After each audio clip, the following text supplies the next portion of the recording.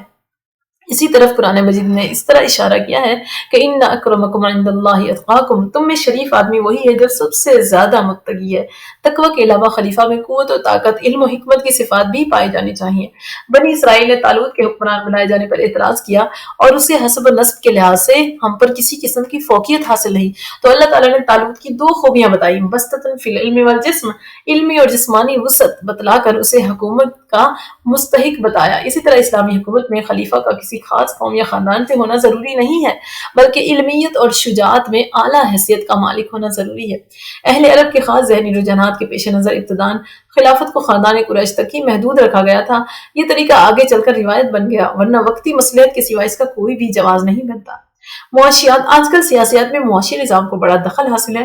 معاشی نظریات کے اختلاف ہی کے باعث آج دنیا دو بلاکوں میں تقسیم ہے۔ ایک نے دولت جمع کرنے پر کسی قسم کی کوئی پابندی عائد نہیں کی ہے، جس کا نتیجہ یہ ہے کہ زیادہ دولت جمع کرنے کی دھن میں جائز اور ناجائز میں تمیز بھی نہیں کی جاتی۔ امیر طبقہ امیر سے امیر تر ہوتا چلا جا رہا ہے اور غریب فقر و فاقہ کا شکار ہو رہے ہیں۔ دوسرے بلاک میں انفرادی ملکیت کو سرے سے ہی ممنوع قرار کر دیا گیا ہے۔ اس نے بھی شکم پروری کو مقصد حیات بنا لیا گیا ہے۔ اخلاقیات اور روحانیت سے اسے کسی قسم کا لگاؤ نہیں ہے۔ پھر انفرادی ملکیت پر سخت پابندی ہونے کی وجہ سے جذبہ کارکردگی بری طرح متاثر ہوا ہے۔ افراد مقابلہ نہ ہونے کی وجہ سے کسب معاش میں جد و جہد کرنے سے جی چراتے ہیں۔ قرآن مجید نے سرمایہ داری اور اشتراکیت کے بین بین ایک راستہ تجویز کیا ہے جو دونوں برائیوں سے پاک ہے۔ قرآن کریم نے جو معاشی نظریہ پیش کیا ہے اس کی روح سے رزق کا کفیل خدائے بزرگ و برتر ہے۔ انسانی عقل و تدبیر اور اس کی سعی و کوشش کو براہ راست اس میں دخل حاصل نہیں ہے۔ کئی بار یہ آیت قرآن میں آئی ہے کہ یبسط الرزق لمن یشاء من عبادہ ویقدر، وہ اپنے بندوں میں سے جس کی چاہتا ہے روزی فراخ کرتا ہے اور جس کی چاہتا ہے تنگ کر دیتا ہے۔ ایک اور موقع پر فرمایا ان اللہ هو الرزاق ذو القوۃ المتین، اللہ ہی رزق دینے والا بڑی قوت والا ہے، اور اس کی رزاقیت صرف انسانوں تک محدود نہیں ہے بلکہ وما من دابۃ فی الارض الا علی اللہ رزقها، زمین پر چلنے والی کوئی مخلوق نہیں جس کی روزی اللہ کے ذمہ نہ ہو۔ اس کی شان بے نیازی اس طرح بتائی گئی ہے کہ وہ یطعم ولا یطعم، وہ دوسروں کو کھلاتا ہے اور اس کو کوئی نہیں کھلاتا۔ قرآن مجید کی روح سے معاشی مساوات ایک غیر فطری چیز ہے۔ وہ خود فرماتا ہے کہ نحن قسمنا بینہم معیشتہم فی الحیاۃ الدنیا ورفعنا بعضہم فوق بعض درجات، دنیاوی زندگی میں ہم نے لوگوں کے وسائل معاش تقسیم کر دیے ہیں اور ایک کو دوسرے پر فوقیت عطا کی ہے۔ معاشی بدحالی کی وجہ تقسیم زر میں مساوات یا عدم مساوات نہیں ہے بلکہ دولت کا گردش نہ کرنا ہے۔ اگر گردش دولت باقاعدگی کے ساتھ ہوتی رہے تو تقسیم زر چندہ اثر انداز نہیں ہوتی۔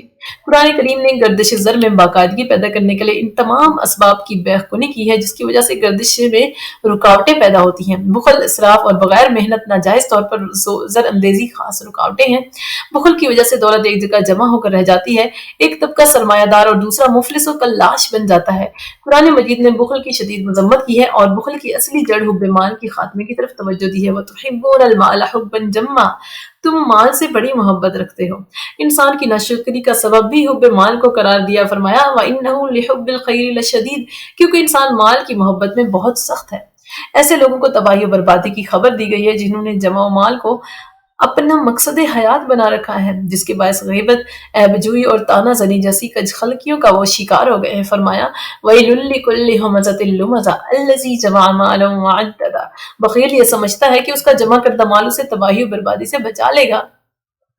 مَا يُغْنِي عَنْهُ مَالُهُ إِذَا طَغَىٰ، جب ہلاکت آئے گی تو اس کا مال اس کے کام نہیں آئے گا۔ بخل کے متعلق بتلایا کہ جو لوگ اسے اپنے حق میں مفید سمجھتے ہیں وہ غلطی پر ہیں۔ وَلَا تَحْسَبَنَّ الَّذِينَ يَبْخَلُونَ بِمَا آتَاهُمُ اللَّهُ مِنْ فَضْلِهِ هُوَ خَيْرٌ لَهُمْ بَلْ هُوَ شَرٌّ لَهُمْ، جو لوگ اس مال میں سے جو اللہ نے انہیں اپنے فضل سے دیا ہے بخل کرتے ہیں، اس خیال میں نہ رہیں کہ یہ مال ان کے حق میں بہتر ہوگا بلکہ ان کے حق میں بدتر ہوگا۔ بخیلوں کا شمار کفار میں کیا گیا ہے اور انہیں اہانت آمیز عذاب کی دھمکی دی گئی ہے۔ فرمایا الَّذِينَ يَبْخَلُونَ وَيَأْمُرُونَ النَّاسَ بِالْبُخْلِ وَيَكْتُمُونَ كَمَا آتَاهُمُ اللَّهُ مِنْ فَضْلِهِ وَأَعْتَدْنَا لِلْكَافِرِينَ عَذَابًا مُهِينًا، جو لوگ بخل کرتے ہیں اور دوسروں کو بھی بخل کرنے کا حکم دیتے ہیں، اللہ نے اپنے فضل سے ان کو جو کچھ دے رکھا ہے اس کو چھپاتے ہیں، یاد رکھو کہ ہم نے کافروں کے لیے ذلیل کن عذاب تیار کر رکھا ہے۔ اس سے بھی بڑھ کر زر اندازی کرنے والوں کو ان الفاظ میں وعید سنائی گئی ہے کہ الَّذِينَ يَكْنِزُونَ الذَّهَبَ وَالْفِضَّةَ وَلَا يُنْفِقُونَهَا فِي سَبِيلِ اللَّهِ فَبَشِّرْهُم بِعَذَابٍ أَلِيمٍ يَوْمَ يُحْمَىٰ عَلَيْهَا فِي نَارِ جَهَنَّمَ فَتُقْوَىٰ بِهَا جِبَاهُهُمْ وَجُنُوبُهُمْ وَظُهُورُهُمْ هَٰذَا مَا كَنَزْتُمْ لِأَنفُسِكُمْ فَذُوقُوا مَا كُنتُمْ تَكْنِزُونَ۔ جو لوگ سونا اور چاندی جمع کرتے ہیں اور اللہ کی راہ میں اس کو خرچ نہیں کرتے، ان کو دردناک عذاب کی خبر دے دیجیے جس دن اس سونے اور چاندی کو دوزخ کی آگ میں تپایا جائے گا، پھر اس سے ان کی پیشانیوں، پہلوؤں اور ان کی مٹھیوں کو داغا جائے گا اور کہا جائے گا کہ یہ ہے جو تم نے اپنے لیے جمع کر رکھا تھا۔ بخل کی طرح اسراف اور فضول خرچی بھی گردش دولت پر اثر ڈالتی ہے، معاشی توازن کے بگاڑنے میں وہ کسی حالت میں بخیلی سے پیچھے نہیں ہے۔ یہی وجہ ہے کہ قرآن کریم نے جہاں مسلمانوں کو بخل سے منع کیا ہے وہاں فضول خرچی سے بھی ان کو باز رکھا ہے۔ فرمایا کلوا واشربوا ولا تسرفوا انہ لا يحب المسرفین، کھاؤ پیو اور فضول خرچی سے کام نہ لو کہ اللہ فضول خرچوں کو پسند نہیں کرتا۔ ایک اور موقع پر جہاں عزیز و اقارب کی مالی امداد کی تاکید کی ہے، فضول خرچی کرنے سے اس طرح منع فرمایا ہے کہ آتی ذی القربیٰ حقہ والمسکین وابن السبیل ولا تبذر تبذیرا، رشتہ داروں، غریبوں اور مسافروں کو ان کا حق دو اور فضول خرچی نہ کرو۔ مصرفین کو شیطان کا بھائی بتایا گیا۔ ان المصرفین کانوا اخوان الشیاطین، قرآن مجید نے نہایت واضح الفاظ میں میانہ روی اختیار کرنے کی تاکید کی ہے کہ لا تجعل یدک مغلولۃ الی عنقک ولا تبسطها کل البسط فتقعد ملوما محسورا، اپنا ہاتھ گردن سے بندھا ہوا نہ رکھو اور نہ ہی اسے بالکل کھول دو ورنہ ملامت کیے جاؤ گے اور بیٹھے ہوئے پچھتاؤ گے۔ نیک بندوں کی تعریف اس طرح کی ہے کہ والذین اذا انفقوا لم يسرفوا ولم يقتروا كان بين ذلك قواما، اللہ کے نیک بندے وہ ہیں کہ جب خرچ کرتے ہیں تو فضول خرچی نہیں کرتے اور نہ وہ بخل سے کام لیتے ہیں بلکہ بخل اور فضول خرچی کے درمیان رویہ رکھتے ہیں۔ بغیر محنت و مشقت کے دولت کمانے کا رجحان بھی اقتصادی توازن کو درہم برہم کر دیتا ہے۔ اس میں سودی لین دین سب سے زیادہ اہم ہے۔ سود اور تجارت میں یہی فرق ہے کہ ایک میں محنت و مشقت ہوتی ہے اور دوسرے میں صرف محنت دولت کے بل بوتے پر روپیہ کمایا جاتا ہے۔ قرآن کریم میں ہے کہ احل اللہ البیع وحرم الربا، اللہ تعالیٰ نے تجارت کو تو حلال کیا ہے لیکن سود کو حرام قرار دیا ہے۔ سود خوروں کے متعلق ہے کہ وہ قیامت کے دن حواس باختہ ہوں گے۔ الذين يأكلون الربا لا يقومون إلا كما يقوم الذي يتخبطه الشيطان من المس ذلك بأنهم قالوا إنما البيع مثل الربا، جو لوگ سود کھاتے ہیں وہ قبروں سے اس طرح اٹھیں گے جس طرح کسی کو شیطان نے چھو کر بدحواس کر دیا ہو، یہ اس لیے کہ انہوں نے کہا کہ بیع تو سود ہی کی طرح ہے۔ سود خوروں کو اللہ کی طرف سے جنگ کا چیلنج دیا گیا ہے کہ فَإِن لَمْ تَفْعَلُوا فَأْذَنُوا بِحَرْبٍ مِّنَ اللَّهِ وَرَسُولِهِ، اگر تم باز نہ ہوگے تو اللہ اور اس کے رسول سے لڑنے کے لیے تم کو آگاہ کیا جاتا ہے۔ رشوت چور بازاری اور اسی قسم کے دیگر ناجائز ذرائع آمدنی بھی معاشرے کے اقتصادی نظام کو بگاڑ کر رکھ دیتے ہیں۔ اس چیز سے منع کیا گیا ہے، لا تأکلوا اموالکم بینکم بالباطل حتی تکون تجارۃ عن تراض منکم، ایک دوسرے کے مال کو ناجائز طور پر نہ کھایا کرو جب تک کہ باہمی رضامندی سے تجارت نہ ہو رہی ہو۔ یہودیوں کے متعلق فرمایا اکالون للسحت، وہ حرام چیزوں کے بہت زیادہ کھانے والے ہیں۔ یتیموں کے مال کو ہڑپ کرنے والوں کی مثال یہ دی گئی ہے کہ وہ اپنے پیٹ میں آگ بھرتے ہیں۔ اسی طرح امانت کی ادائیگی کا حکم دیا اور خیانت سے احتراز کرنے کی تاکید کی گئی۔ یہ وضاحت کے ساتھ بتایا گیا کہ فی الحقیقت انسان انہی چیزوں کا حقدار ہے جس کے لیے وہ جد و جہد کرتا ہے۔ لیس للانسان الا ما سعی، یہ تو ہوئی گردش زر پر اخلاقی پابندیاں۔ قرآن نے انہی پر اکتفا نہیں کیا بلکہ اس کے لیے قانون سے بھی مدد لی گئی ہے، ان میں زکوٰۃ سب سے زیادہ اہم ہے۔ زکوٰۃ کی عائد کرنے کا مقصد قرآن حکیم نے خود بتایا ہے کہ کئی لا یکون دولۃ بین الاغنیاء، تاکہ دولت صرف مالداروں ہی میں گردش نہ کرتی رہے۔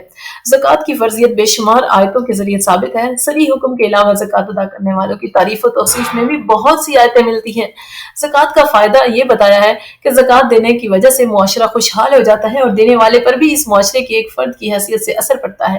اس کی طرف قرآن نے بڑے لطیف انداز میں اشارہ کیا ہے کہ وَمَا أُوتِيتُم مِّن زَكَاةٍ تُرِيدُونَ وَجْهَ اللَّهِ فَأُولَٰئِكَ هُمُ الْمُضْعَفُونَ، جو زکوٰۃ تم اللہ کی خوشنودی حاصل کرنے کے لیے دیتے ہو تو ایسے ہی لوگ اپنے مال کو دگنا کرنے والے ہیں۔ زکوٰۃ کے ذریعے اقتصادی نظام کی اصلاح ہوتی ہے، اس لیے ایک تو رسول اللہ صلی اللہ علیہ وسلم کو حکم دیا گیا کہ خذ من اموالہم صدقۃ تطہرہم وتزکیہم، آپ مسلمانوں کے مال میں سے صدقات وصول کریں اور ان کو پاک و صاف کریں۔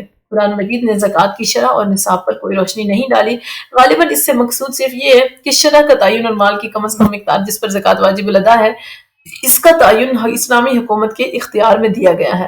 البتہ احادیث میں جو شرح بتائی گئی ہے وہ کم از کم شرح ہے، جس سے کم کرنے کا حق اسلامی حکومت کو نہیں ہے، کیونکہ قرآن حکیم تمام فاضل رقم کو خرچ کرنے کا حکم دیتا ہے۔ یسألونک ماذا ينفقون قل العفو، لوگ آپ سے پوچھتے ہیں کہ کیا خرچ کریں، کتنی رقم خرچ کریں، کہہ دیجئے کہ جو کچھ تمہارے اخراجات سے بڑھ جائے۔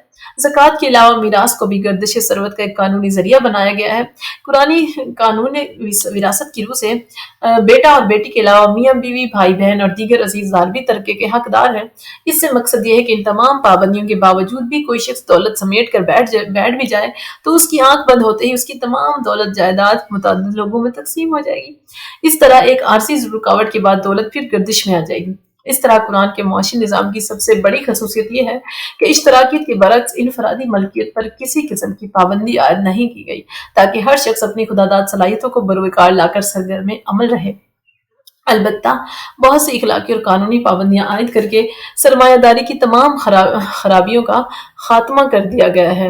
اب ہم دیکھتے ہیں کہ قرآن نے حکومت کے کون سے، یعنی اچھی حکومت کی، اچھی طرز حکمرانی کے کون سے مقاصد بیان کیے ہیں، جن میں سے چند ہم یہاں دیکھیں گے۔ تو قرآن کریم نے حکومت کے مقاصد کھول کھول کر بیان فرما دیے ہیں۔ قرآن مجید میں اللہ تعالیٰ کا ارشاد ہے الذین ان مکناہم فی الارض اقاموا الصلاۃ وآتوا الزکاۃ وامروا بالمعروف ونہوا عن المنکر وللہ عاقبۃ الامور، یہ وہ لوگ ہیں کہ اگر ہم انہیں زمین میں اقتدار ادا کریں تو یہ نماز قائم کریں اور زکوٰۃ ادا کریں اور نیکی کا حکم دیں اور برائی سے روکیں، اور تمام معاملات کا انجام اللہ ہی کے قبضے میں ہے۔ اور قرآن کریم نے اس طرح واضح فرما دیا کہ حکومت کے مقاصد محض یہ نہیں ہے کہ خوشی حاصل ہو، جیسے کہ حکومت کے بعض نظریات میں کہا گیا ہے، کیونکہ خوشی تو ایک مبہم چیز ہے اور مختلف طبیعتوں کے لحاظ سے مختلف چیزوں میں خوشی حاصل ہو سکتی ہے۔ چنانچہ مجرم ذہنیتوں کو جرم کر کے خوشی حاصل ہوتی ہے، لہٰذا ایک ڈھیلا ڈالا لفظ ہے جس میں ہر برائی کو چھپایا جا سکتا ہے۔ قرآن کریم نے ایک اچھی حکومت کے جو مقاصد بیان کیے ہیں، اچھی طرز حکمرانی کے، اگر ان پر غور کیا جائے تو در حقیقت وہی حکومت کے اصل مقصد کو پورا کرتے ہیں۔ سب سے پہلا مقصد جو ہے اقامت الصلاۃ ہے، ان میں سب سے پہلے اقامت الصلاۃ کو ذکر کیا گیا ہے۔ سیکولر ذہنیت شاید اس بات کو سیاست سے بے تعلق قرار دے، لیکن حقیقت وہی ہے جو قرآن میں بیان کی گئی ہے، کیونکہ افراد کے اوپر ایک حیت حاکمہ کی ضرورت اس لیے تو ہے کہ اگر ہر فرد کو اپنی خوشی حاصل کرنے کے لیے بے مہار چھوڑ دیا جائے تو شدید افراتفری پھیل سکتی ہے، لہٰذا حکومت کی ضرورت اس لیے ہے کہ وہ لوگوں کو ایک نظم و ضبط کا پابند بنائے، لیکن ظاہر ہے کہ صرف قانون کے ڈنڈے کے زور پر لوگوں کو کسی نظم و ضبط کا پابند نہیں بنایا جا سکتا۔ ان کے لیے ان کی ذہنی تربیت کی ضرورت ہے، جس کا سب سے مؤثر طریقہ یہ ہے کہ ان کے دلوں میں اللہ کے سامنے پیش ہو کر اپنے ہر عمل کی جواب دہی کا احساس پیدا کیا جائے، کیونکہ یہی وہ احساس ہے جو انسان پر رات کی تاریکی اور جنگل کی تنہائی میں بھی پہرا بٹھاتا ہے۔ اس احساس کو ہر وقت پیش نظر رکھنے کے لیے نماز کی پابندی نہایت اہم کردار ادا کرتی ہے۔ اس لیے اچھے حکمرانوں کے مقاصد میں سب سے پہلے نماز قائم کرنے کا ذکر فرمایا گیا ہے۔ یہی وجہ ہے کہ آپ صلی اللہ علیہ وسلم نے نماز کو دین کا ستون قرار دیا، صحابہ کرام کی تربیت میں نماز کو سب سے مقدم رکھا، ہمیشہ نماز کی خود امامت فرمائی، اور اپنی مبارک زندگی کے سب سے آخری دن جب آپ کمزوری کی وجہ سے خود امامت نہیں کر سکتے تھے، اپنے مکان سے پردہ اٹھا کر حضرت صدیق اکبر کو لوگوں کی امامت میں نماز پڑھانے کے لیے کہا، تو اس پر مسرت بھی کا اظہار بھی فرمایا۔ پھر خلفائے راشدین، جن کی حکومت ہر لحاظ سے اسلامی نظام سیاست کا مثالی نمونہ ہے، انہیں سب سے زیادہ اہتمام نماز کا تھا۔ وہ بھی خود نمازوں کی امامت فرماتے رہے، یہاں تک کہ امیر حکومت کے ساتھ نماز کی امامت اس طرح لازم و ملزوم ہو گئی کہ امیر حکومت کا نام بھی امام قرار پایا، اور امامت نماز کو اسلامی لٹریچر میں امامت سورہ اور حکومت کی سربراہی کو امامت کبریٰ قرار دیا گیا ہے۔ خلفائے راشدین نے اپنے ماتحتوں کو نماز کی خصوصی اہتمام کی نہ صرف تلقین فرمائی، بلکہ اسے ان کے فرائض منصبی میں سب سے اہم فریضہ قرار دیا۔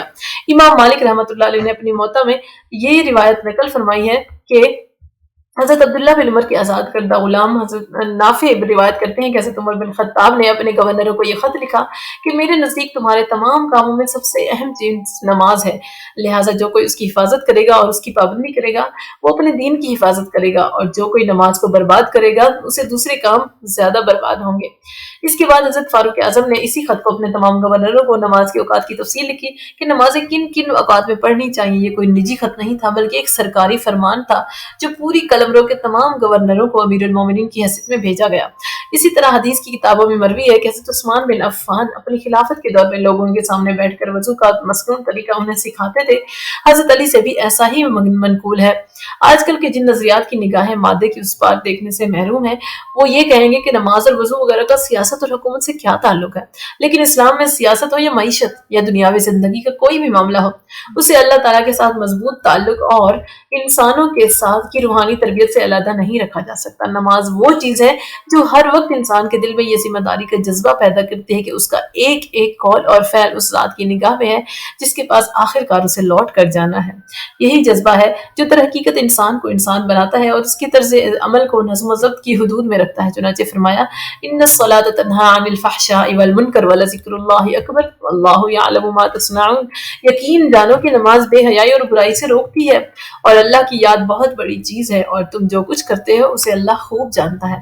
اس آیت میں واضح فرمایا گیا ہے کہ نماز چونکہ اللہ کی یاد دلاتی ہے، اور نماز کی پابندی کرنے والا اس احساس سے سرشار رہتا ہے کہ اللہ تعالیٰ اس کے ہر کام سے باخبر ہے، اسی لیے نماز اسے برے کاموں سے روکتی ہے۔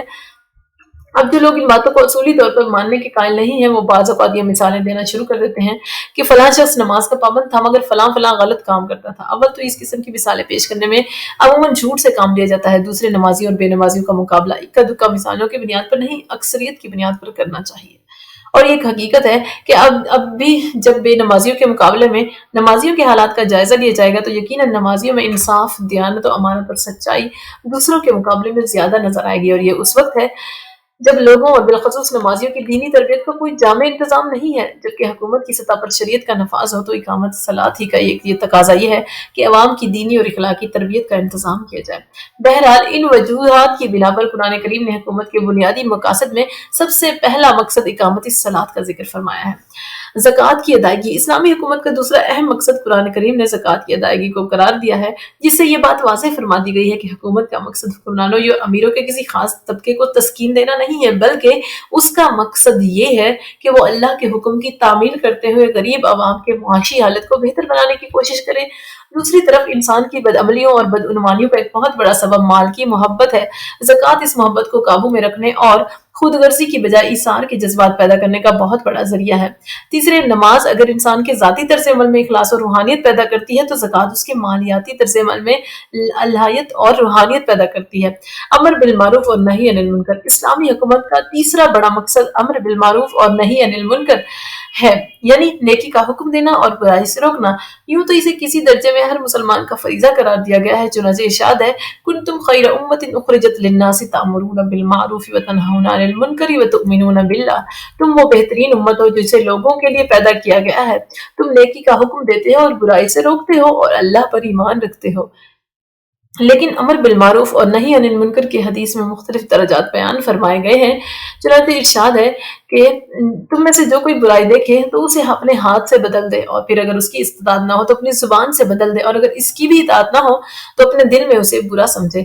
ان درجات میں فقہائے کرام نے یہ تفصیل بیان فرمائی ہے کہ زبان سے برائی کو بدلنے کی کوشش تو ہر مسلمان کے لیے ہے، بشرطے کہ اس کے نتیجے میں کوئی ناقابل برداشت تکلیف پہنچنے کا ڈر نہ ہو، کیونکہ ایک دوسری حدیث میں یہی ارشاد فرمایا گیا ہے۔ حضرت عبداللہ بن عمر فرماتے ہیں کہ میں نے حجاج بن یوسف سے ایک ایسی بات سنی جسے میں نے برا سمجھا، اور میرے دل میں خیال ہے کہ میں زبان سے اس کی تردید کروں، لیکن پھر مجھے آپ کا یہ ارشاد یاد آیا کہ یعنی مومن کو نہیں چاہیے کہ اپنے آپ کو ذلیل کرے، تو میں نے پوچھا کہ اپنے نفس کو کیسے ذلیل کرے، تو آپ نے فرمایا کہ یعنی کسی ایسی بلا کا سامنا کرے جس کی وہ طاقت نہ رکھتا ہو، البتہ دل میں برا سمجھنا تو ہر ایک کے لیے ہے۔ اور یہاں بعض علماء نے یہ نکتہ بھی بیان فرمایا ہے کہ دل سے برا سمجھنے کو بھی حدیث میں فَلْيُغَيِّرْ کے تحت ہی ذکر فرمایا ہے، جس کا مطلب یہ ہے کہ وہ دل سے ہی اسے بدل دے، اور اس میں یہ اشارہ بھی ہے کہ اس برائی کو دل سے اتنا برا سمجھے کہ اس کے دل میں ایسی کڑن اور بے چینی پیدا کر دے جو اسے زبان سے اس برائی کے اظہار اور اس کے خلاف جد و جہد پر آمادہ کر دے، یہاں تک کہ وہ برائی ختم ہو جائے۔ البتہ جہاں تک کسی برائی کو ہاتھ سے روکنے کا تعلق ہے تو اس کے مخاطب اصحاب اقتدار ہیں، چنانچہ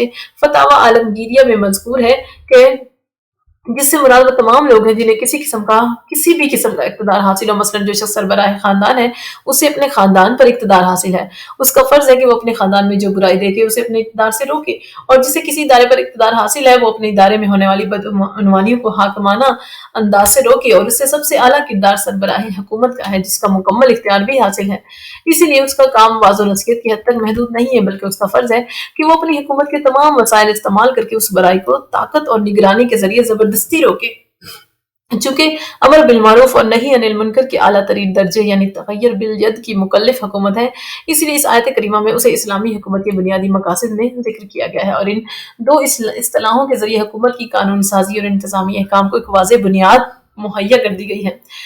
سیکولر ڈیموکریسی کے پاس معروف و منکر یا اچھائی اور برائی کا کوئی نپا تلا ابدی معیار موجود نہیں ہے۔ زندگی کی اقدار میں کوئی قدر بھی ایسی نہیں ہے جسے ابدی حرمت حاصل ہو، لیکن بلکہ ہر زمانے کے لوگ اپنی اکثریت کی بنیاد پر جس چیز کو اچھا قرار دے وہ اچھی ہے، اور جسے برا سمجھے وہ بری ہے۔ اس لیے ان کے مقاصد حکومت میں اچھائی اور برائی کا کوئی لگا بندھا تصور موجود نہیں ہے۔ بعض جن اقدار کو انہوں نے مسلم قرار دیا ہے، مثلا عدم تشدد، انسان کا احترام، مساوات، مرد و زن وغیرہ، وہ بھی ایسی ڈھیلی ڈھالی اصطلاحات ہیں جن کی آج تک کوئی جامع و مانع تعریف نہیں کی جا سکی، چنانچہ ان کی تعبیر و تشریح آئے دن بدلتی رہتی ہے۔ اس کے برخلاف قرآن کریم نے جس چیز کو معروف یا منکر قرار دیا ہے اس کے دو حصے ہیں۔ ایک معروف و منکر کا وہ حصہ ہے جسے وحی الہی نے متعین فرما دیا، چاہے وہ تعین قرآن کریم کی وحی متلو کے ذریعے کی گئی ہو اور چاہے سنت کے ذریعے۔ یہ معروف و منکر کے وہ احکام ہیں جو ابدی حرمت کے حامل ہیں اور زمانے کے تغیر سے ان میں کوئی فرق نہیں پڑتا۔ معروف و منکر کا دوسرا حصہ وہ ہے جس کو وحی الہی نے خود متعین فرمانے کی بجائے مسلمانوں کے اجتماعی ضمیر پر چھوڑا ہے، چنانچہ فرمایا گیا ہے کہ جس بات کو سب مسلمان اچھا سمجھے وہ اچھی ہے اور جس کو برا سمجھے وہ بری ہے۔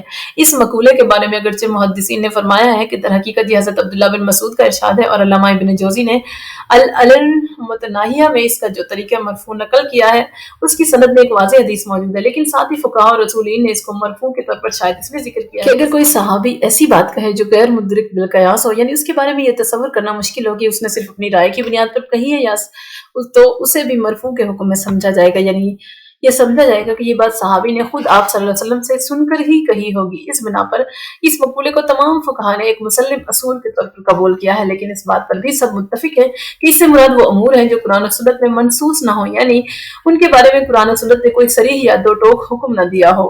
اور اس کی وجہ بھی ظاہر ہے کہ جس چیز کو قرآن و سنت نے برا قرار دیا ہے اسے تمام مسلمان مل کر بھی اچھا قرار نہیں دے سکتے، اسی طرح جس چیز کو قرآن نے اچھا قرار دیا ہو اسے تمام مسلمان مل کر بھی برا قرار نہیں دے سکتے۔ اس سے یہ بات بھی واضح ہو گئی کہ اسلام نے خیر و شر کی دو واضح قسمیں بیان کر دی ہیں، ایک خیر مطلق یعنی ایبسلیوٹ ورچو، اور شر مطلق یعنی ایبسلیوٹ ایول ہے جس کی حیثیت میں کبھی کوئی تبدیلی نہیں ہو سکتی، اور یہ وہ چیزیں ہیں جنہیں قرآن یا سنت نے خیر یا شر قرار دے دیا ہے، اور وہ ہمیشہ قرآن و سنت کی ہدایت کے مطابق خیر یا شر ہی رہیں گی اور انسانوں کی کوئی سوچ یا قانون سازی اس میں کوئی تبدیلی نہیں کر سکتی۔ مثلا نماز کی فرضیت، شراب، خنزیر اور سود کی حرمت وغیرہ، اور خیر و شر کی دوسری قسم وہ ہے جسے اسلام نے امت اسلامی کے اجتماعی ضمیر پر چھوڑ دیا ہے کہ وہ اس دائرے میں اپنے لیے خیر و شر کا تعین باہمی مشورے کے ذریعے قبول کر سکتے ہیں۔ یہ وہ امور ہیں جن کو شریعت نے مباحات کے دائرے میں رکھا ہے اور انہیں حرام، مکروہ یا فرض و سنت قرار نہیں دیا۔ مثلا آباد کاری کے انداز، آبپاشی کے طریقے، ٹریفک اور یہ ایسی چیزیں ہیں جن کے تعین میں زمانے کے بدلتے ہوئے حالات، مختلف علاقوں کی ضروریات اور مختلف نسلوں کی نفسیات وغیرہ کے مطابق مناسب اور غیر مناسب کا تعین مختلف ہو سکتا ہے۔ اسی میں وہ احکام بھی داخل ہو جاتے ہیں جنہیں شریعت نے عرف اور رسم و رواج کو احکام کی تعین میں معتبر قرار دیا ہے۔ اس طرح اسلام نے سیکولر ڈیموکریسی کی طرح ہر معاملے کو تبدیلی حالات کی خرات پر گھسنے کی بجائے ہر بات کو اس کے اپنے مقام پر رکھا ہے۔ انسانی عقل کی حدود کو پیش نظر رکھتے ہوئے اسے کچھ ایسی اقدار کا پابند بنا دیا ہے جن کے بارے میں تنہا اس پر بھروسہ کیا جاتا تو وہ ٹھوکریں کھا سکتی تھی، اور دوسری طرف جو باتیں انسانی عقل اور تجربے کی گرفت میں آ سکتی تھیں ان میں اسے مقید رکھنے کی بجائے ایک وسیع دائرہ دے دیا ہے جس میں وہ اپنے حالات کے مطابق باہمی مشاورت سے اپنے لیے کوئی راہ عمل طے کر سکتی ہے۔ عدل و انصاف کا قیام۔ اسلامی حکومت کا پانچواں مقصد جو قرآن کریم نے بیان فرمایا ہے وہ عدل و انصاف کا قیام ہے۔ چنانچہ حضرت داؤد علیہ السلام سے خطاب کرتے ہوئے اللہ تعالیٰ نے ارشاد فرمایا، یا داؤد انا جعلناک خلیفۃ فی الارض فاحکم بین الناس بالحق ولا تتبع الہوی فیضلک عن سبیل اللہ۔ اے داؤد، ہم نے تمہیں زمین میں خلیفہ بنایا ہے، اس لیے تم لوگوں کے درمیان حق کا فیصلہ کرو اور خواہش کے پیچھے نہ چلو ورنہ وہ تمہیں اللہ کے راستے سے بھٹکا دے گی۔ یہاں حضرت داؤد علیہ السلام کو خلیفہ ہونے کے حوالے سے حق کا فیصلہ کرنے کا جو حکم دیا گیا ہے اس سے واضح فرما دیا گیا ہے کہ خلافت کے بنیادی مقاصد اور اس کے فرائض منصبی میں یہ بات داخل ہے کہ وہ اپنے عوام کے ساتھ حق اور انصاف کا معاملہ کرے۔ اس حق و انصاف کا معاملہ کرنے میں عدالت انصاف بھی داخل ہے اور انتظامی احکام کا حق و انصاف پر مبنی ہونا بھی داخل ہے۔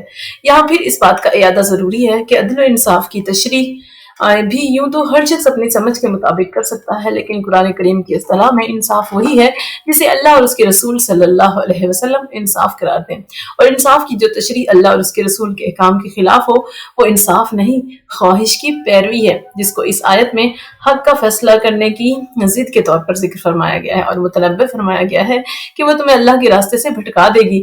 لہٰذا اگر کوئی فیصلہ اللہ کے نازل کیے ہوئے احکام کے خلاف کیا جائے تو وہ ظلم نہیں، تو وہ انصاف نہیں بلکہ ظلم ہے۔ چنانچہ ارشاد ہوا، وَمَن لَّمْ يَحْكُم بِمَا أَنزَلَ اللَّهُ فَأُولَٰئِكَ هُمُ الظَّالِمُونَ، اور جو لوگ ان احکام کے مطابق فیصلہ نہ کریں جو اللہ نے نازل کیے ہیں تو وہی لوگ ظالم ہیں۔ اسی طرح ایک طرف تو حضور نبی کریم صلی اللہ علیہ وسلم سے ارشاد فرمایا گیا، وَإِنْ حَكَمْتَ فَاحْكُم بَيْنَهُم بِالْقِسْطِ إِنَّ اللَّهَ يُحِبُّ الْمُقْسِطِينَ، اور اگر تم ان کے درمیان فیصلہ کرو تو انصاف سے فیصلہ کرو، بے شک اللہ انصاف کرنے والوں سے محبت کرتا ہے۔ اور دوسری طرف آگے ارشاد فرما دیا گیا کہ فَاحْكُم بَيْنَهُم بِمَا أَنزَلَ اللَّهُ وَلَا تَتَّبِعْ أَهْوَاءَهُمْ، لہٰذا ان کے درمیان اس حکم کے مطابق فیصلہ کرو جو اللہ نے نازل کیا ہے اور ان لوگوں کی خواہش کے پیچھے مت چلو۔ خلاصہ یہ ہے کہ یوں تو ہر نظام حکومت زبان سے انصاف قائم کرنے کا دعویٰ کرتا ہے اور جو طریقہ اس نے اختیار کر لیا ہے اسی کو حق و انصاف سمجھتا ہے، لیکن حقیقی انصاف وہ ہے جسے اللہ تعالیٰ اور اس کے رسول نے انصاف قرار دیا ہو۔ اس کی ایک واضح مثال یہ ہے کہ سیکولر ڈیموکریسی بھی یہ دعویٰ کرتی ہے کہ وہ انصاف قائم کرنا چاہتی ہے، بلکہ اس کا یہ دعویٰ بڑے زور و شور سے پیش کیا جاتا ہے کہ قانون کی نظر میں سب برابر ہیں، لیکن عملاً صورتحال یہ ہے کہ بہت سے سیکولر جمہوری معاشرے میں سربراہ حکومت کو متعدد قوانین سے مستثنی قرار دیا گیا ہے اور ان کی دساتیر میں یہ دفعہ موجود ہے کہ سربراہ حکومت کے خلاف کوئی مقدمہ نہیں چلایا جا سکتا۔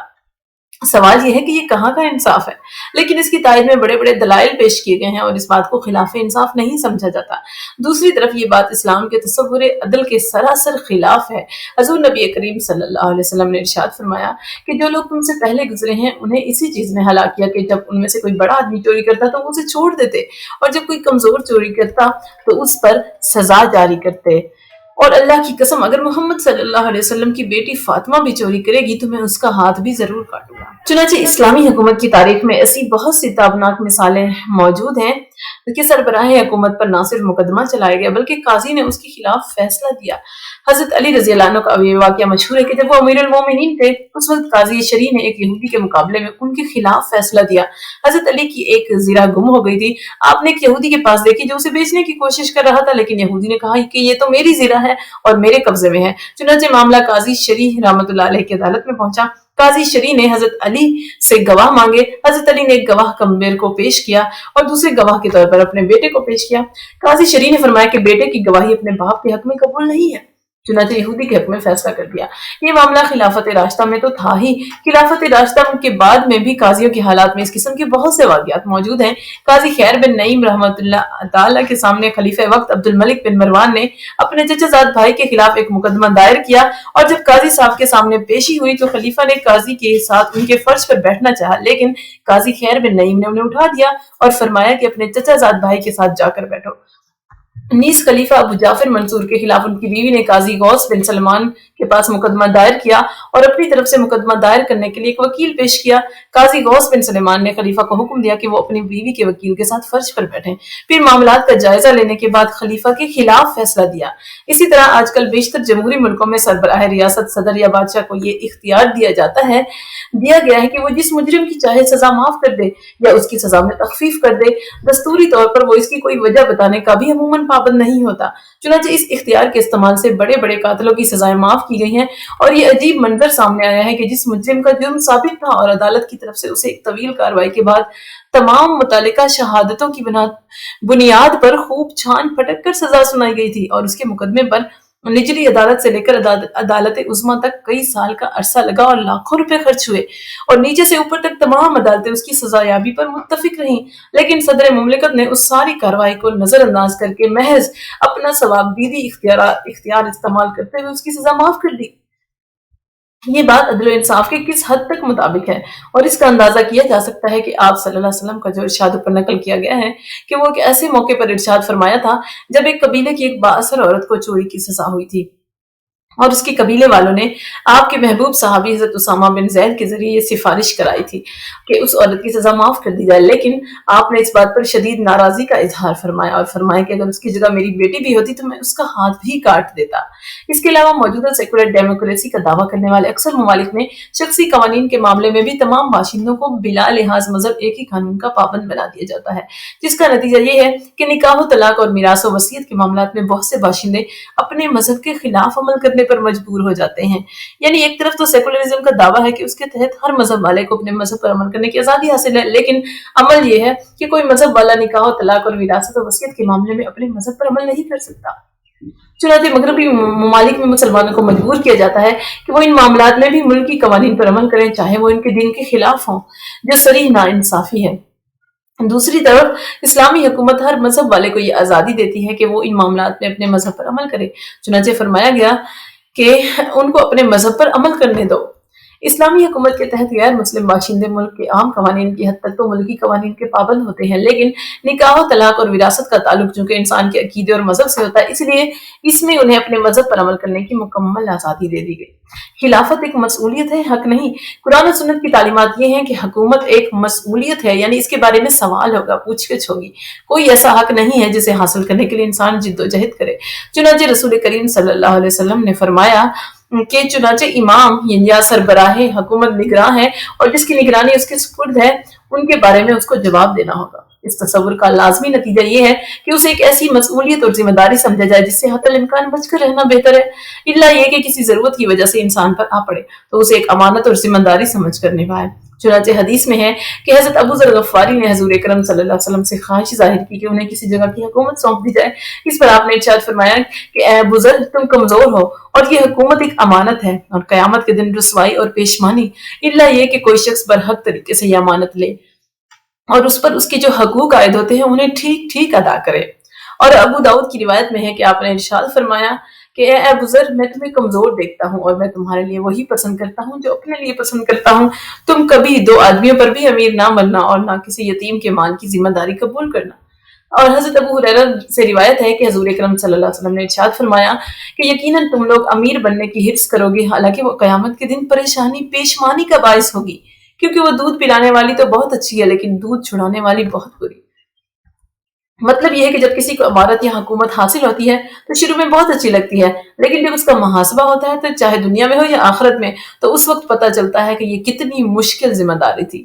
اسی لیے حضور اکرم صلی اللہ علیہ وسلم نے حضرت مقدام بن مادی کرب رضی اللہ عنہ کے کندھوں پر ہاتھ رکھ کر فرمایا کہ اے قدیم، اگر تمہیں ایسی حالت میں موت آئے کہ نہ تم کبھی امیر بنے ہو، نہ حکومت کے کاتب اور نہ کبھی کسی قوم کے نمائندے، تو تم کامیاب ہو گئے۔ آج کی دنیا میں حکمرانی کو ایک حق اور ایک مفاد سمجھا جاتا ہے، لہٰذا اگر کوئی حاکم بنے گا تو اسے خوش نصیب سمجھا جاتا ہے، اور اگر کسی کو یہ منصب نہ مل سکا تو وہ محروم رہ گیا۔ لیکن قرآن اور سنت پہلے ہی قدم پر انسان کو متنبع کرتے ہیں کہ اسے کوئی مفاد نہ سمجھا جائے، یہ پھولوں کی سیج نہیں بلکہ کانٹوں کا بستر ہے۔ اسی لیے تو خلفائے راشدین اس ذمہ داری سے لرزتے رہتے تھے۔ حضرت عمر کا یہ مقولہ مشہور ہے کہ اگر دریائے فرات کے کنارے کوئی اونٹ بھی ضائع ہو کر مر گیا تو مجھے ڈر ہے کہ اللہ تعالیٰ مجھ سے اس کے بارے میں سوال کرے گا۔ نیز شہادت سے ذرا پہلے حضرت فاروق اعظم رضی اللہ عنہ سے لوگوں نے ان کی تعریف کی تو آپ نے فرمایا کہ میری خواہش تو یہ ہے کہ میں اس حکومت کی ذمہ داری سے برابر چھوٹ جاؤں کہ نہ مجھ سے کوئی گرفت ہو اور نہ مجھے کوئی ثواب ملے۔ بلکہ تاریخ طبری میں مذکور ہے کہ اس موقع پر ایک شخص نے حضرت عمر کو یہ تجویز پیش کی کہ وہ اپنے بعد اپنے بیٹے عبداللہ بن عمر کو خلیفہ بنا جائے، تو اس پر انہوں نے ناراضی کا اظہار فرمایا اور پہلے تو یہ کہا کہ میں ایسے شخص کو کیسے امیر بنا دوں جو اپنی بیوی کو ٹھیک طریقے سے طلاق بھی نہ دے سکا۔ پھر فرمایا یعنی عمر کے خاندان کے لیے اتنا کافی ہے کہ ان میں سے صرف ایک ہی شخص سے حساب لیا جائے اور امت محمد کے بارے میں باز پرس کی جائے۔ میں اپنے آپ کو اس مشقت میں ڈال چکا ہوں اور میں نے اس کو اپنے گھر والوں کے لیے حرام کر دیا ہے، اور اگر میں اس طرح برابر سرابر چھوٹ جاؤں کہ نہ گناہ ہو نہ ثواب، تو میں اپنے آپ کو خوش قسمت سمجھوں گا۔